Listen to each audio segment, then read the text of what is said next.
najprej hvala, da ste me povabili. Ime mi je Ana Malvina Porcelo Žakelj. Porcelo je iz italijanščine, ampak mi po špansko pa izgovarjamo Porcelo, CE. Žakelj pa je slovenski priimek.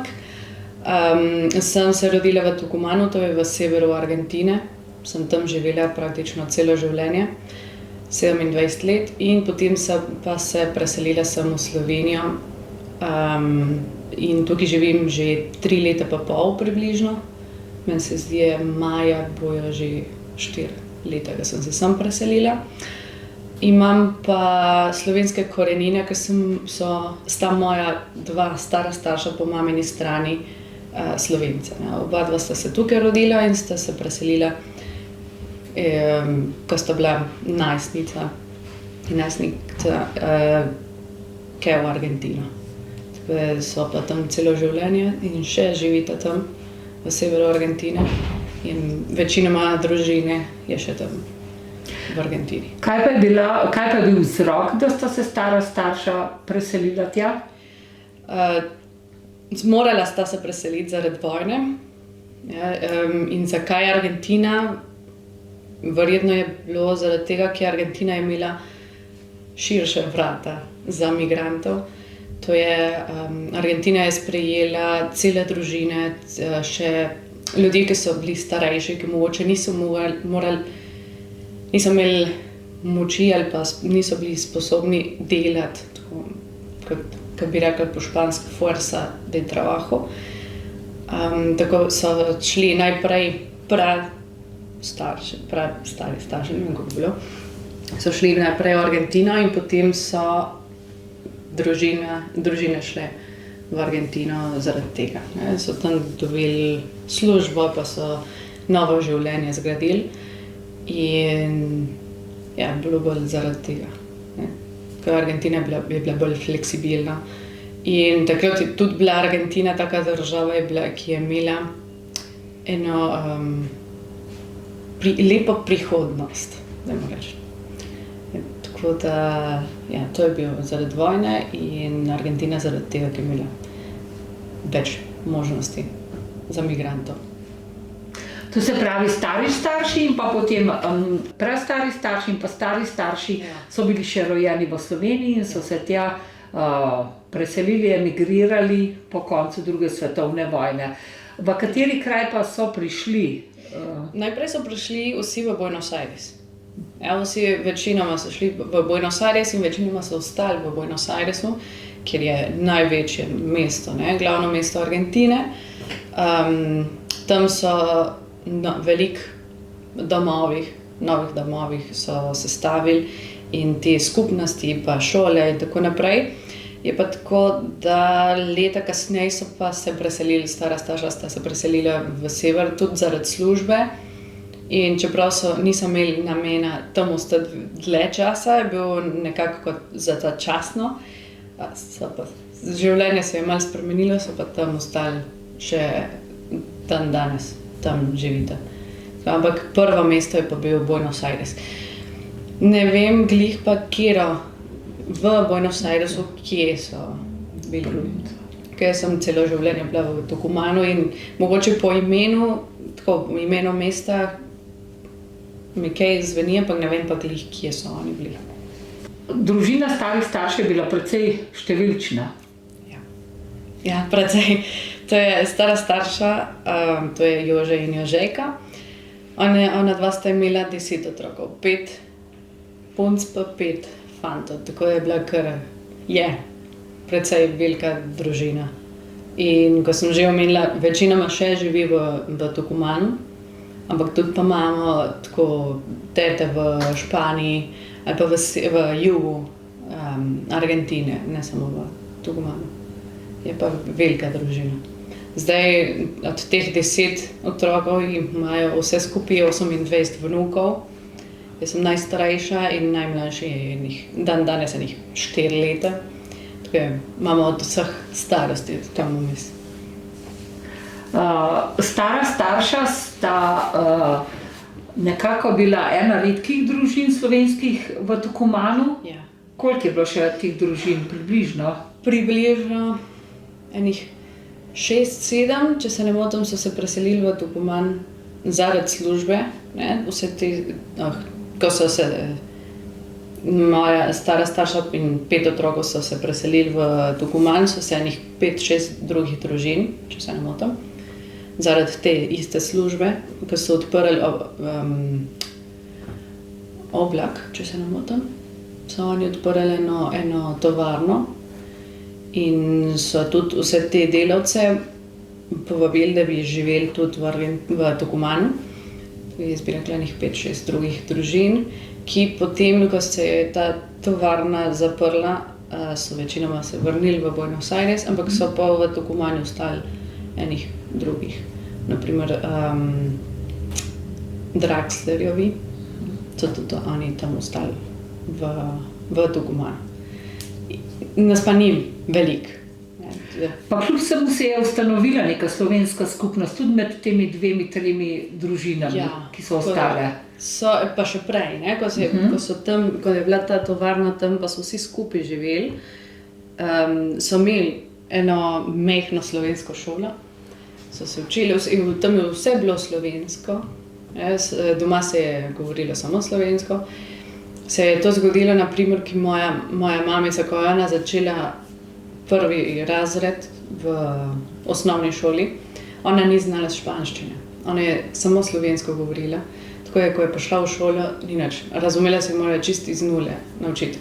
Tako, to pomeni, da so vse po slovenski. Res bil tak krog, slovenski krog tam v Tucumanu, kar je bilo precej čuden, ker je vse izven tega, je vse po špansko. Pa še posebej, mogoče v Buenos Airesu obstaja več tako raznolike, različne jezike, pa tako naprej, v Tucumanu pa težje. Očitno oni so se veliko trudili, da se tudi to, da se jezik še naprej govori, pa še kultura, pa vera, pa tako naprej. Oni so se ful matrali s tem. Ne samo takrat, tudi to so dlje časa držali in to na nove generacije so nekako podali. Generacije mojih staršev, moje mame, tudi so se precej s tem ukvarjali. In šele 3. generacija je mogoče najtežja, ker ta bilingvizem vsakič bolj vleče na španščino, ne? Ker je vse, ves okolje je špansko. Danes, na primer, mešamo veliko oba jezika, ampak se še nekako združuje tole do te 3. generacije.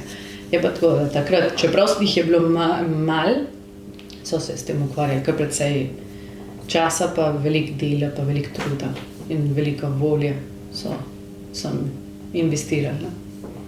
Ampak tvoja starša, tvoja mama in tudi tvoji strici, tete praktično niso imeli možnosti, da bi se poročili Slovencem, ker je bila toliko majhna skupnost. Ja. To se pravi, so iskali svoje bodoče može, žene med Argentinci. Argentinci so se vsi poročili z Argentinci. Je pa tudi tako mogoče, ko sta moja stara starša izšla izven Buenos Airesa, čeprav so imeli še te stike, nekako so šli izven, ne? Tega kroga, ki je precej zaprt v ta skupnost v Argentini, v Buenos Airesu je bila precej zaprta. Ko sta ona šla izven tega, sta se tudi malo odprla in čeprav niso nameravala tam ostati, s časom sta se morali nekako biti bolj fleksibilni glede tega, s kom se bojo svoji otroci poročili. Ne? Tako ja, možnosti so bile Argentinci, večinoma. In kako je bilo odraščati v družini z mamo slovenskega rodu in očetom Argentincem? Je bilo zanimivo. Bom rekla, eden kot otrok se ne zaveda tega. Ne? Mogoče tako vidiš, da kakšni te ne razumejo, ko govoriš slovensko, kakšni te ne razumejo, ko govoriš špansko, ampak tako bolj naturalno je bilo stara starša po mamini strani po slovensko, tako smo vedeli, da z njim je bilo slovenščina, pa pri njih doma je bilo slovensko, ker tudi je bilo, ti si prišel k njim in si imel knjige po slovensko, pa še zastavo, pa tak ogromen zemljevid, tak je bil res občutek, da si bil nekje drugje, kot en majhen mehurček, ne. Se pa je tako zgodilo z družino od mojega očeta, da, na primer, mogoče jaz ne, ampak sestra je začela govoriti po slovensko in seveda stara starša po očetovi strani nista nič razumela, sem pa jaz bila nekako prevajalka, ne, tako med njimi. In počasi, ko odraščaš, veš, s kom govoriš, zdaj en jezik, s kom govoriš z drugim. Je pa res,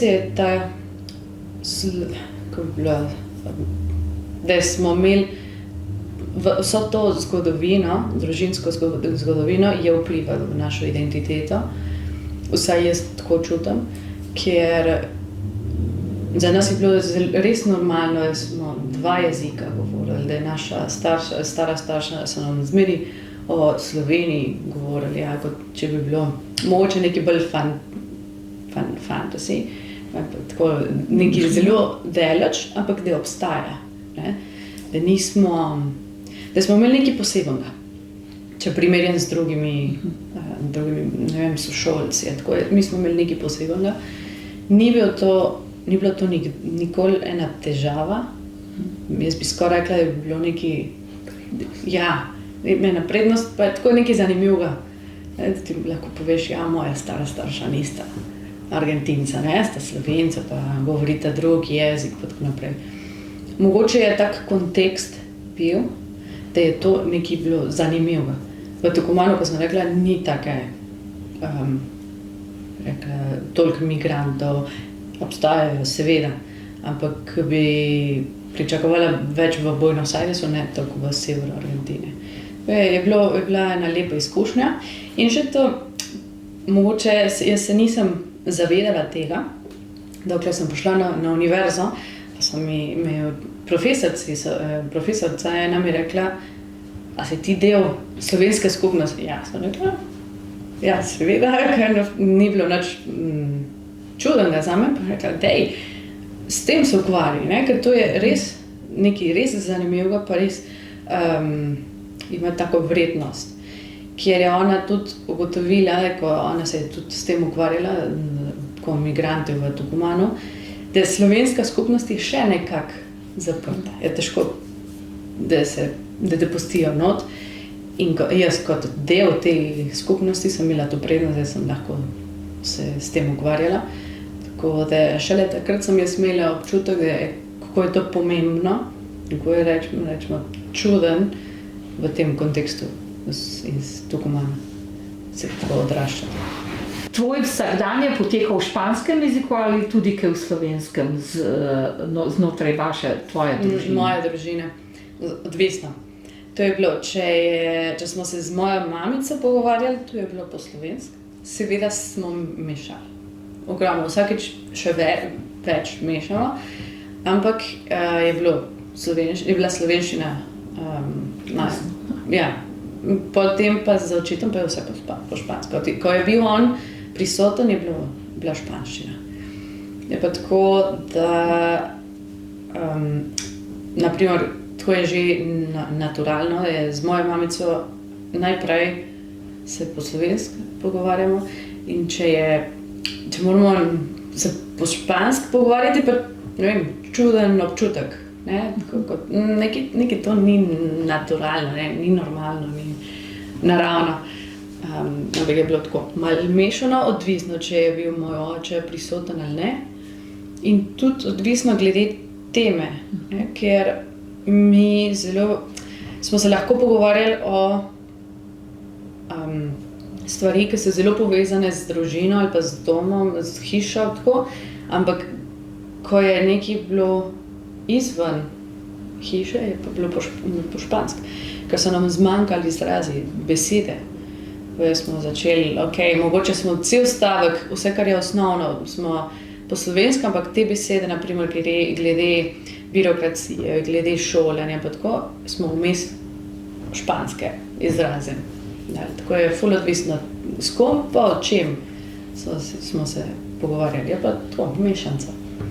So ti tvoji stari starši kdaj pripovedovali o Sloveniji, pa na kakšen način?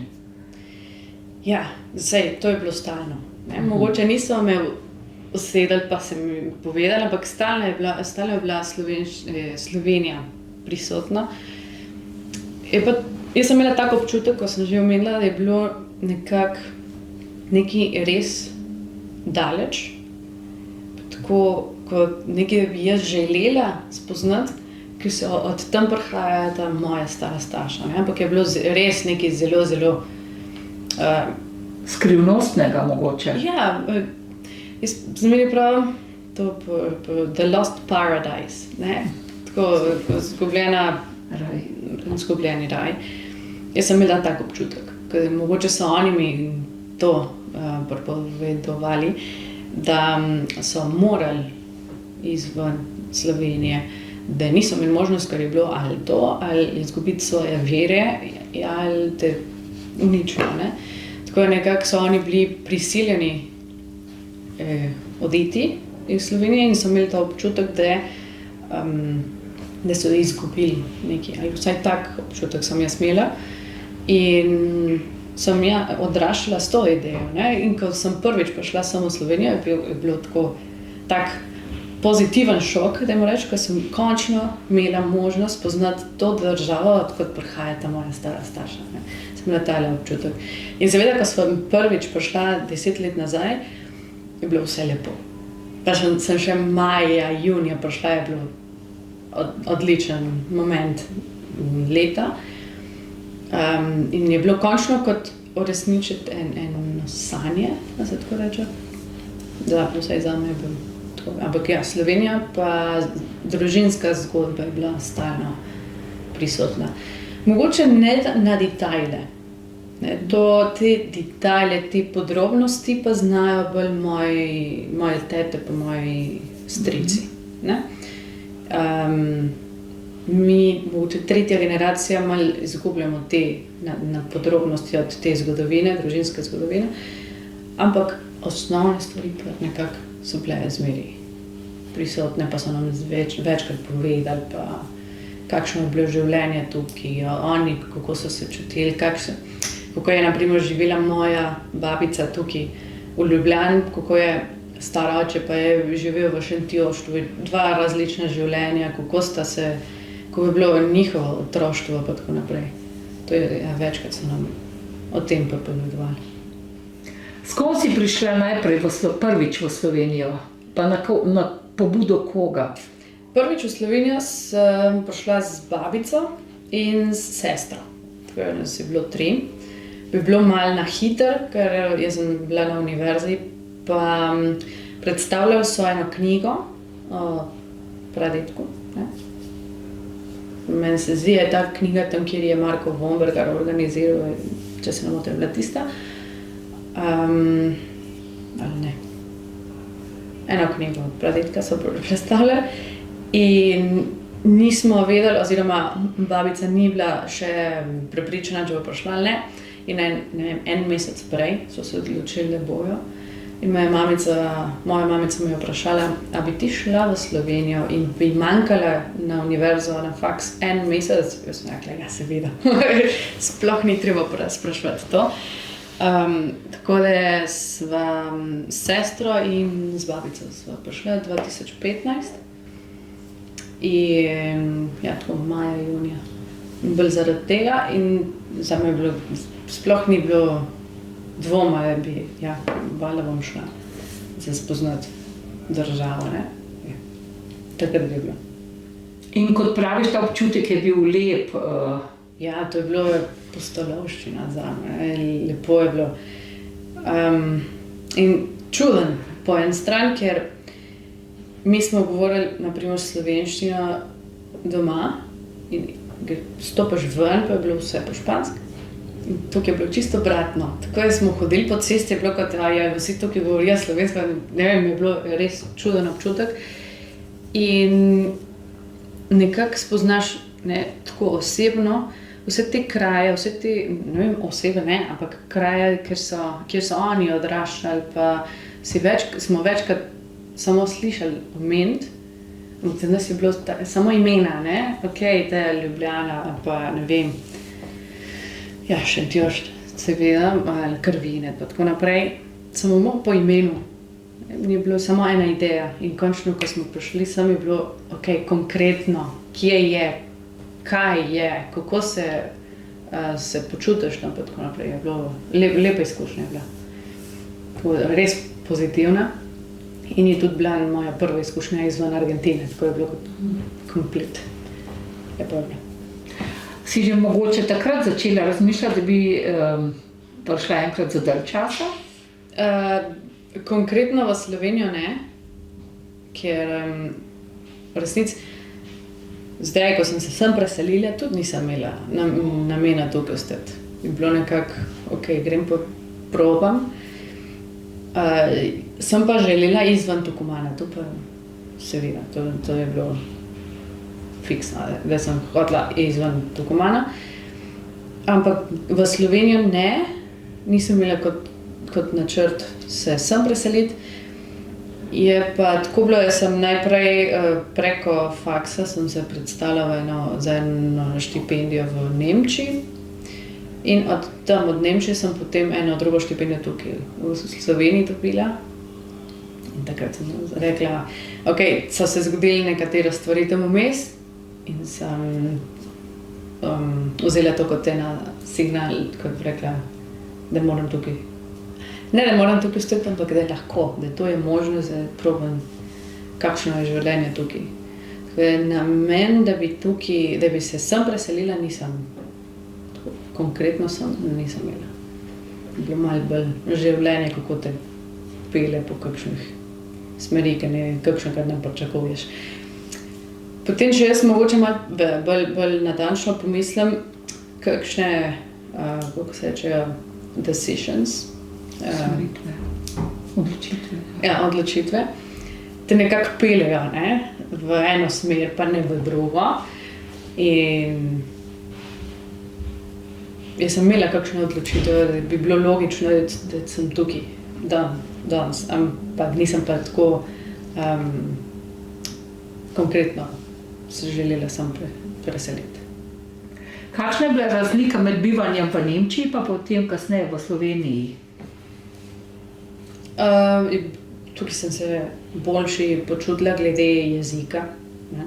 Čeprav se še danes trudim glede slovenščine, ker mi manjkajo še izrazi, ampak vse osnovne stvari sem že znala, pa je bilo bolj tekoče kot nemščina. Ne?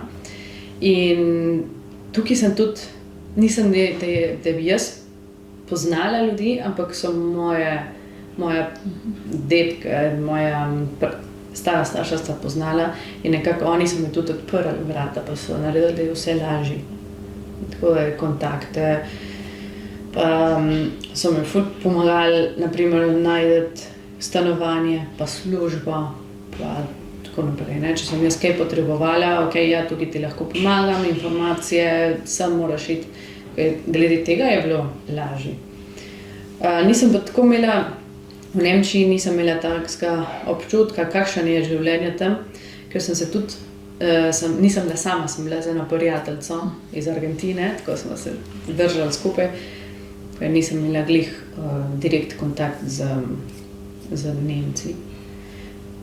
Ampak meni se zdi, tukaj sem se boljše iznajdla. Čeprav je bilo težko tudi. To, kar sem pravila, en največjih izziv je bil jezik. Vse, kar sem morala početi z jezikom. Je pa tako del življenja, da se moraš nekako izven tega kako se reče, comfort zone. Ugodja. Ja. Tako, če moram pa primerjati. To se pravi, tukaj si študij nadaljevala. Nisi še iskala zaposlitve? V resnici, jaz sem študij, nekako sem že skoraj zaključila v Argentini. Edino, kar mi je manjkalo, je bilo zadnje teste, zadnje izpite, ko sem nadaljavo naredila. In še magistrska naloga, ko sem tudi tukaj napisala. Ampak nisem prišla sem študirati. Jaz sem prišla z eno štipendijo z ASEF, ne, če poznate, to je z ASEF-om. Tako je, ni glih študij. Sem naredila eno kratko raziskavo tudi o slovenski skupnosti v Tucumanu, ampak ni glih študij. Ne. Tako je, pa tudi dva meseca pa pol. In potem sem dobila službo in istočasno tako pisala magistrsko, tako da nisem prišla sem študirati. V Nemčijo sem šla s faksom, to je za eno štipendijo iz univerze, sem pa ne. Zato je bilo malo težko zaključiti študij, ker je bilo vse nadaljavo, pa istočasno sem delala, pa se trudila z slovenščino, pa še tako socialne omrežje, pa je bilo kar precej težko. Sem pa zaključila študij v Argentini. Moj študij je to, argentinski. In ta študij je priznan v Sloveniji? Upam. Ne vem še, ker zdaj se moram s tem ukvarjati. Ker jaz sem zaključila lani, oktobra, ampak sem dobila ta certifikat šele prejšnji teden. Tako je bo mamica moja prinesla ga konec leta, tako je se bom morala zdaj s tem ukvarjati dobro. Pozvedati, če je priznan ali če moram še kaj predstaviti. Verjetno je, ker jaz sem po španski licenciada in letras, to bi bilo nekako, to je jezikoslovje in literatura. Meni se zdi, da je priznan, bom pa probala. Moram še držim pesti, da ja.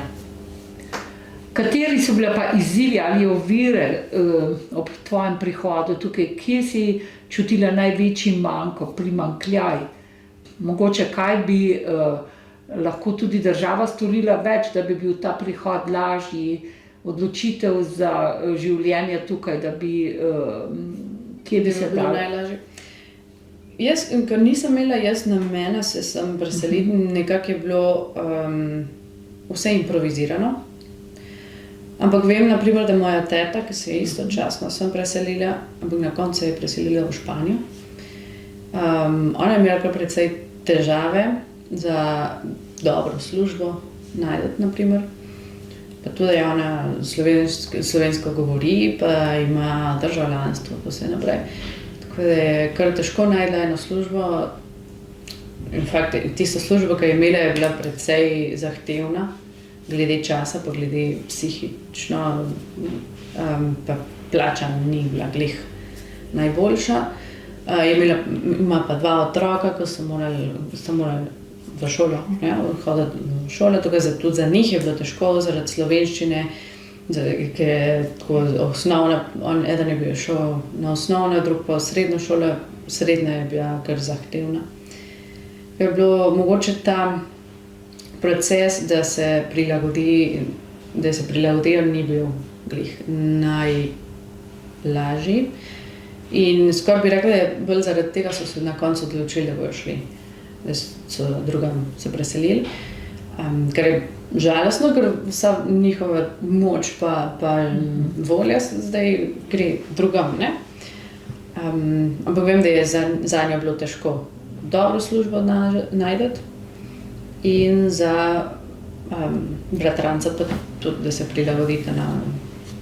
In pa verjetno tudi stanovanje nekje. Ja, to je bilo vse preko kontaktov, ne? Ker eden je, hvala Bogu, imel je poznal enega duhovnika, ki je imel tole hišo na voljo, ampak je pa bila v Ribnici, tako so morali kar precej časa voziti vsak dan, pa tako naprej.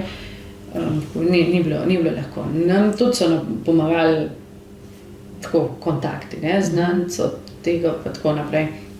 Saj smo našli, ampak je bilo majhno stanovanje in zmeri po ugodni ceni, ampak ker so oni lahko imeli tako ugodno ceno, ampak glede cene so pa kar visoke, na primer za družine pa tako naprej. Tako so se morali kar matrati tudi s tem. Sej, ko so prišli, so imeli to stanovanje, ampak ko sem rekla, ker so začeli že prej vse to raziskovati, kdo pozna koga pa tako naprej. Ja. To se pravi, bi bila dobrodošla roka države Slovenije tukaj, da bi malo lažje, vsaj prvo leto, ne, da reči, da prvo leto, da se to malo lažje postane, ali da imajo te osebe, ki prostovoljno prihajajo, ki imajo vse, bi rekla, ki še dokažejo nekako ljubezen do Slovenije in še govorijo jezik in imajo vse papirje, bi rekla, vse dokumente legalne in tako naprej, da bi bilo malo lažje priti do nekako kakšna udobnost, ne? Da ni tako težko življenje. Da je neka kvaliteta se ohrani, da se za njo poskrbi, ker to so le družine z perspektivnimi mladimi, ki bi se tukaj zaposlili, ustvarili družine lahko in vseeno. Ja. Vem, da druge družine, tudi mogoče ne od moje, ampak bratranci od moje mamice, tudi so prišli za otroci pa tako naprej. In vem, da tudi za njih ni lahko najti kakšno stanovanje, pa tudi so velike družine. To bi bilo super, da nekako to pot ali vsaj te osnovne stvari, ki so pomembne za življenje, da se malo lažje naredi. To pa je. Zmeraj. In še posebej, če te so del že Slovenije, ne? Ok, sej nismo tujci nekako. Smo mešanci, ja. Ampak slovenska kultura nam ni čist tuja, ne? Nekako smo še povezani. Jaz osebno ne moram govoriti, hvala Bogu, sem imela zmeri kakšno pomoč. Vem, da družine ali moje tete pa tako naprej so imeli pa več težav. Pa so več matrali za dobiti dovolj denarja za življenje, da bi otroci dobro se imeli pa tako naprej. Ja. Če prav vem, je tukaj zdaj tudi tvoj brat? Ja, to je... Imaš že zaposlitev? On že leto pa pol dela v eni kavarni, ki so Argentinci odprli. Tako nekako to je, dokažemo, ker Argentinci, ki imajo vse po slovensko, oziroma niso tujci, ki pridejo čisto iz nule, če nekaj so Argentinci, ki imajo slovenske korenine in ki res želijo napredovati tukaj v Sloveniji in da tudi dajo Sloveniji nekako, vrnejo Sloveniji vse, kar dajo. In brat dela pri njih. Ja, tako da je leto pa pol. Ko sem rekla, to so Argentinci, ki so tudi pomagali drugim Argentincem najti službo. In kako se on počuti? Upam, da je dobro. Ne, se zdaj je v redu, čeprav ni glih najboljša služba, pa tudi ni povezana s tem, ki on ima glih rad. Ampak ima dovolj možnosti s to službo, naprimer se svoje stvari kupa vse. Je pa res, da on, ko z mano živi, ne potrebuje plačevati najemnine in s tem se mu vse olajša, ne, lahko s tem. Ne, če bi pa on moral še najemnino plačevati, tako naprej, bi bilo pa malo težje. In glede bolj socialne, tako družbeno, on je tako oseba, da je bolj doma. Ampak šele zdaj bi rekla, da ima kakšne prijatelje. Je pa res, da on tudi namerava se vrniti v Argentino. Tako da razumem, da je ena oseba, ki ne namerava tukaj ostati dlje časa, se ne bo toliko ukvarjala, ne bo toliko energije investirala v tem, da kontakte ima, kot druga oseba, naprimer jaz, ki ne nameravam se vrniti v Argentino, tako da si jaz več časa, več energije investiram na to, da spoznam ljudi, da se ukvarjam za slovenščino in tako naprej. Meni se zdi zaenkrat v redu. Kakšni pa so stiki zdaj s družino, ki je ostala tam? Z mamico, tako pa z očetom je najpogosteje. Z drugo družino pa malo manj, no tako, bolj ne vem, mogoče enkrat vsake 2 tedna kakšen WhatsApp ali kakšno sporočilo. Skupine po WhatsAppu, naprimer skupine, družinske skupine, to je stalno, to gledam. Je pa večinoma preko spleta, ne, kako bi rekla, te platforme kot Instagram, pa Facebook, pa WhatsApp. To je večina. S tem se pa največji stik pa držim z starša, pa mogoče bratje in prijatelje. To je vsaj jaz. Ne? Vem, da druga oseba se malo več s tem ukvarja, malo več potrudila, da bi stik še bil močen. To verjetno odvisno od osebe. Pa je še kdo od sorodnikov, ki je kdaj mislil, da bi se vrnil sem? Ne vem, če od druge generacije. Ideja, da se bi kdo preselil sem, je stalno od vseh. Meni se zdi, da so vsi kdaj to idejo imeli v glavu. Kakšni malo več, kakšni malo manj. Je pa res, da imajo že vsi svojo družino, pa službo, pa jim kar v redu grejo, vsaj te mamini strani. Tako je, nimajo tako potrebo, da bi nekaj še, ne vem, nekaj drugje šli iskat. In tudi predstav se, da je taka sprememba je kar težka, ni za vse. Pa še posebej, če imaš otroke, če imaš en par, ki ne veš, kakšni so za to, kakšni sploh niso, da se bi preselili v drugo državo. In še to drugo državo, kjer si čist tujc, ne? Za te pare. Tako je, ni za vse. Tudi jezik, kar precej pomemben, ker slovenščina je kar precej težka. In to ideja je prisotna. Zdaj pa, da bi kdo tako res se s tem ukvarjal, da je res planiral, samo ta je tako zdaj v Španiji in če ne pa ne, se zdi, ne. Vsaj druga generacija. Tretja generacija, to je moja generacija. Zaenkrat so vsi mlajši od mene, tako da ne vem, če ima kdo namen se preseliti sem. Res, tako da bi želel sem se preseliti. Se pa lahko zgodi. Pa je tudi, da sem že jaz tukaj, naprimer, to je nekako lažje, če drugi prihajajo, ker tudi jaz lahko pomagam njim, že iz moje izkušnje. Lahko jaz povem, katere odločitve so boljše, katere ne, kaj je potrebno, kaj je obvezno, tako naprej. Meni se zdi, bi bilo lažje za njih, ampak itak je težka odločitev. Ni nobenega, da bi jaz vedela, da se je že odločil, da se pride.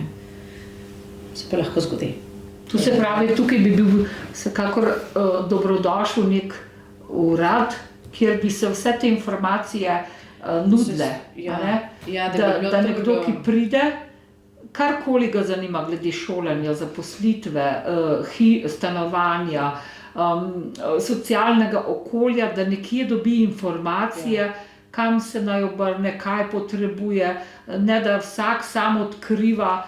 To bi bilo res odlično, idealno, da obstaja kakšna, ne vem, platforma ali kakšne website, tam, kjer je vsa ta informacija že sistematsko organizirana in da je res tako, ker se nam je večkrat zgodilo, da eni ti rečejo eno stvar in potem greš spraševati v kakšno drugo upravno enoto, pa ti rečejo povedati čist druga stvar.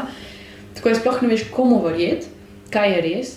Pa seveda drugi Argentinci ali drugi imigranti, ki so imeli svojo izkušnjo, ti povejo svojo izkušnjo, pa je čist druga zgodba.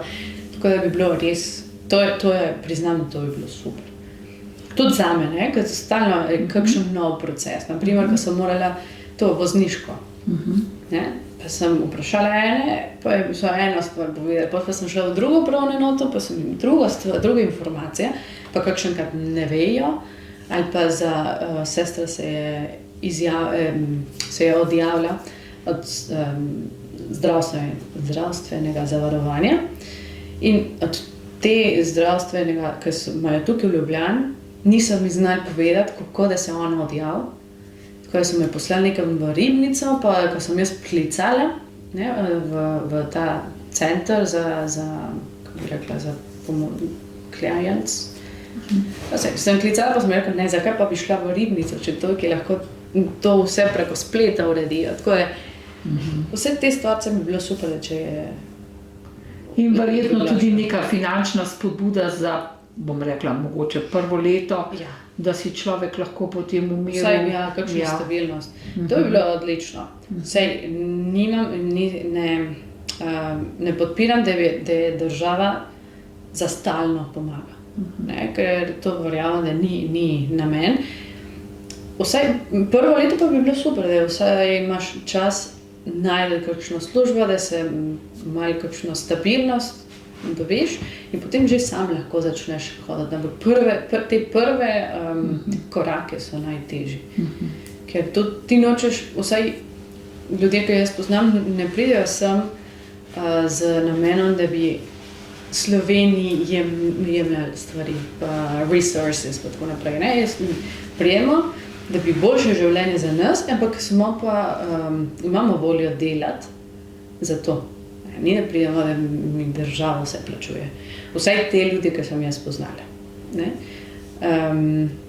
Tako ni ideja, da pridemo, da mi dajo vse, da je vse lažje, da mi plačujejo, da tukaj živim. Ampak prvo leto pa bi bilo, je najtežji, to je, da bi bila kakšna platforma tam, kjer je vse te postopke, ki so obvezni, da vse dobro naredimo, to bi bilo odlično. In ja, finančna podpora izmeri je dobrodošla, ne? Ker kakšni ne prihajajo z velik denarjem, da bi rekla, ok, bomo ful dobro življenje imeli, še posebno iz Argentine, ki vemo, da je ekonomsko tako malo težje, ni tako stabilno, ne? Ja. Še to me zanima, ker prej se nisva o tem pogovorila, ti si obiskovala slovensko šolo ali vsaj slovenski tečaj, kako? Ja, to je vse bilo zelo družinsko. Oziroma, to je moja mamica učila, nekaj časa sem jaz ponudila, tudi jaz ne znam toliko slovenščine, ampak vsaj te stvari, ki sem znala, sem lahko delila z drugimi. Prej pa sem tudi mene učila Evica Draxler, naprimer, Draxlerjevi. Pa tako, nekaj časa so prekinili to slovensko šolo, ki je bilo zelo prostovoljno. To je tisto, ki je imel čas pa voljo, se je s tem ukvarjal, ker s tem nismo nič dobili. Nobeden ni nič plačal, nič je bilo zelo res iz srca. Pa tako, naprimer, za pomembne ali posebne datume so tudi pri starih starših so organizirali, ne vem, kakšne, kako bi rekla, prireditev. Ja. Tako smo zastavice naredili, pa eno torto, pa tako smo se res potrudili. Zato še posebej moje prejšnje generacije, pa stare starši, oni so res ogromno delali. In zmeri to, povem, oni so bili v enem kontekstu, ki vse po špansko.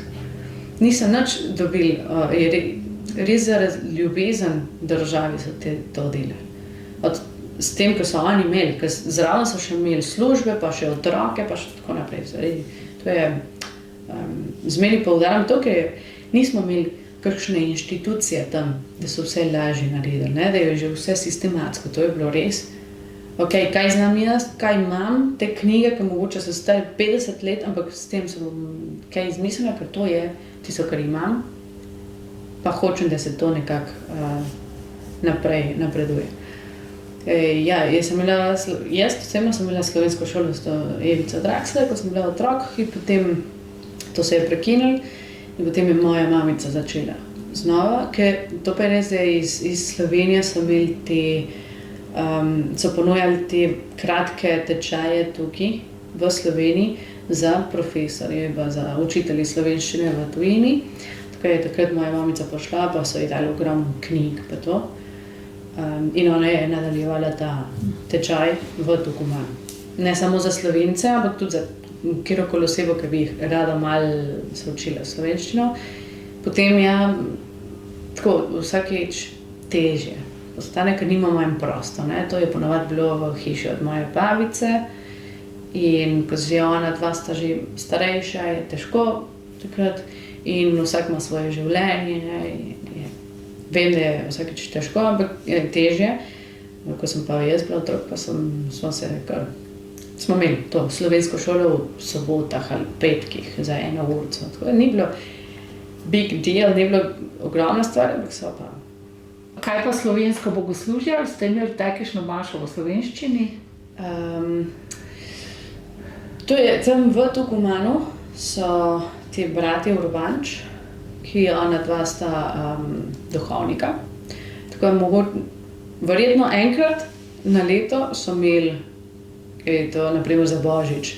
Ne vem, če glih mašo, ampak to za blagoslovitev hrane pa tako naprej, da je vse bilo po slovensk. In vem, da ko sta ona dva bila mlajša, oziroma ne vem, ko sta začela seminarju, ko sta se učiti za duhovnika, ona sta učila verouk v tej tovarni, v tej skupini družino, ki so tam živeli v Tucumanu, ko sta se preselili, sta ona dva učila verouk. Da bi pa imeli slovenske maše ali kaj takega, pa ne. Ne, to je bilo. Ker tudi te duhovnike, eden je potem šel v drugo provinco in tisti, ki je ostal v Tucumanu, ima mašo po špansko. Se je tudi prilagodil v španski, argentinski družbi.